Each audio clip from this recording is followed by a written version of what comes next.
The odds say only 12% of family businesses make it to the third generation. So people often say, how can this happen? And what I break down in my book is a simple acronym I call REAL. The R is do your research. When my parents first started off investing, they learned the lay of the land, and I still use this same acronym today. When I look at investing in a piece of property, I'm like, okay, there's a light rail coming through here. You know, what are the demographics that are going to affect property value? So research is the foundation of any successful business. The E, expand your network. I cannot tell you what a powerful tool expanding your network is. When my parents got started, they didn't have any money.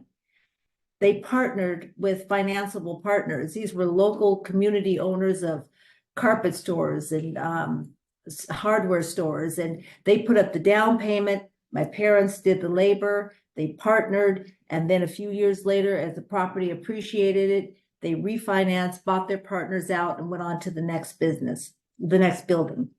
Now, I still believe heavily in expanding my network. Jake talked a lot about the community efforts that I'm involved in, and that has given me so much connectivity and partners and just abilities to expand my investments. I mean, I meet people every day that we're talking deals, and it's like, how can we partner? What can I bring? If I don't have the capital to do it, my labor will help. I mean, there's ways to make it happen. So I'm a member of too many clubs, and a lot of them, you know, I do, like Jake was talking about the Treehouse for Foster Kids. I do an annual, it's 25 years running, a holiday drive.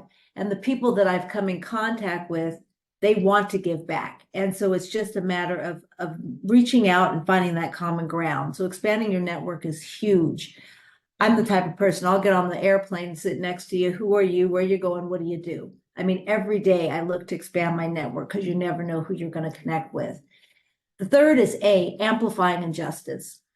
When I was a kid, I remember, I say kid, I was 16 years old, and I remember one morning waking up, and my father had his crew, you know, all of his work crew, people that were working off rent payments and just, you know, pickets for hire essentially. And we used to have to go down and put pickets on the bank. And I would be, it was summertime, and I'd be hot, humiliated, angry. And I didn't understand the importance of exposing the injustice of redlining. But that's something that we still, especially in the Black community, suffer with. I mean, it's a reality. There's a situation, if you want to look at a book called White Wall that was written by Emily Flitter, and it talks about how white America stops Black, the economics of Black banking. And it shares the story of Jimmy Kennedy, who was an NFL superstar, and he taped the bank saying, "We don't bank with people that look like him." And this is just a few years ago. And, you know, Jimmy ended up suing the bank and getting a large settlement. And I believe that part of that outcome is that Chase now has committed $30 billion to bridge the racial financial wealth gap. And so we've got to look at these programs. Bank of America's committed $1 billion. Call the banks and hold them accountable. Amplifying injustice, a closed mouth does not get fed. And, you know, there was a time my parents ended up divorcing after 32 years, and our family really suffered because the courts had appointed a receivership. And, you know, so when we got the properties back, they were in complete disrepair. And it was because the banks kept telling me, sell, sell, sell. If we would have sold, I wouldn't be sitting here having this conversation with you. That wasn't an option.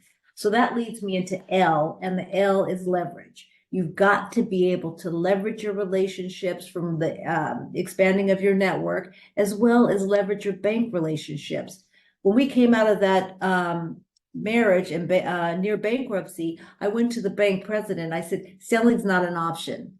And I had read about a moratorium. And I said, I'm going to need you to forego payments for a year while I use the money, the rent money, to reinvest in the property, rehab it, and bring back up the market value. And the banker agreed.